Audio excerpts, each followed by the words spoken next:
Shalom, Bapak Ibu Saudara jemaat yang Tuhan Yesus kasihi. Sebelum kita melaksanakan tugas aktivitas di sepanjang hari ini, baiklah kita membaca, mendengar dan merenungkan kebenaran firman Tuhan. Kita berdoa. Bapa di sorga, kami mengucap syukur atas nafas kehidupan, hari baru yang Tuhan anugerahkan bagi kami umat-Mu. Terima kasih Tuhan, bahwa sebelum kami melaksanakan tugas aktivitas di sepanjang hari ini, firman-Mu lah yang menjadi kekuatan dan penuntun bagi kami. Olehnya kami memohon, berfirmanlah ya Tuhan, kami telah siap untuk mendengarnya. Amin.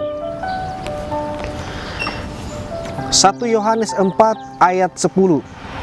Inilah kasih itu, bukan kita yang telah mengasihi Allah, tetapi Allah yang telah mengasihi kita dan yang telah mengutus anaknya sebagai pendamaian bagi dosa-dosa kita. Saudaraku yang Tuhan Yesus kasihi, melalui firman ini kita merenungkan dengan tema Tuhan Yesus telah membuktikan kasih-Nya. Apa bukti kasih-Mu? Rangkuman dan ajaran firman Tuhan adalah kasih. Dunia berusaha mendefinisikan kasih dengan caranya, metodenya sendiri. Tetapi firman Tuhan sudah sangat jelas, telah membuktikan kasih Allah bukan hanya teori dan janji saja, tetapi dengan bukti nyata melalui pengorbanannya di kayu salib. Baru saja kemarin kita merayakannya. Jika seluruh pohon menjadi pena, jika samudra pun menjadi tinta, dan jika cakrawala jadi kertasnya, tidak akan pernah cukup untuk melukiskan besarnya kasih Tuhan. Saudaraku, kalau kita mengambil waktu untuk merenungkannya, kita pun akan menyadari bahwa sejak awal penciptaan dunia ini, alam semesta ini dengan segala isinya, Allah sudah menunjukkan kasih-Nya kepada manusia. Bukan hanya itu, Allah bahkan sudah menyediakan semua kebutuhan manusia sebelum manusia itu sendiri diciptakan. Bayangkan saudara. Bukti lain dari kasih Allah adalah saat Dia rela turun ke dunia untuk menyelamatkan manusia yang sudah jatuh ke dalam dosa. Dalam hal ini, Allah menunjukkan kasih terbesarnya kepada manusia, sekalipun manusia penuh dengan kesalahan dan dosa.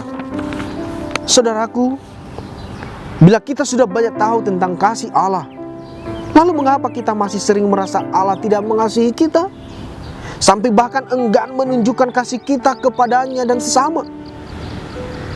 Itu tidak lain karena kita masih memiliki pola pikir dan keengganan untuk mengucap syukur dalam segala hal.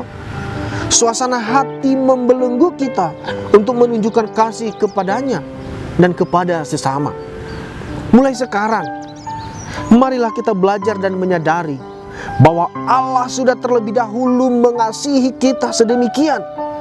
Kita sudah mengecap kebaikannya dan Allah telah menebus dosa-dosa kita. Bila kita sudah mengecap dan melihat kasih Allah dengan benar, kita pun akan memiliki kesediaan untuk membagikannya kepada orang lain. Saya yakin, saya dan saudara kita semua sudah mengecap, menikmati kebaikan Tuhan, kasih-Nya. So, tunjukkan kasih-Mu saudaraku. Buktikan kasih-Mu. Terakhir, bahwa kita tidak akan pernah mengerti dan bisa melakukan kasih sejati tanpa didahului dengan membangun hubungan yang akrab dengan Tuhan. Sebab kasih sejati hanya ada pada Tuhan kita yang telah berkorban menyelamatkan kita, yang dahulunya penuh dengan dosa. Biarlah kita mempraktekkan kasih itu melalui sikap dan perbuatan kita hari lepas hari. Saya yakin Tuhan pasti akan menambah-nambahkan kasih-Nya kepada kita tatkala kita mempraktekkan kasih itu sendiri dalam kehidupan kita. Tuhan menolong saya dan saudara untuk menunjukkan kasih kepada Tuhan dan kepada sesama. Tuhan memberkati. Kita berdoa. Tuhan Yesus, kami mengucap syukur atas cinta kasih-Mu yang begitu besar, yang sudah menebus kami dari kesalahan dan dosa, yang menjamin keselamatan kekal bagi setiap kami. Semua oleh karena cinta kasih-Mu yang ajaib. Tuhan, tolong mampukan kami untuk juga dapat berbuat kasih kepada sesama kami. Terima kasih Tuhan Yesus, dalam nama-Mu kami berdoa dan mengucap syukur. Amin.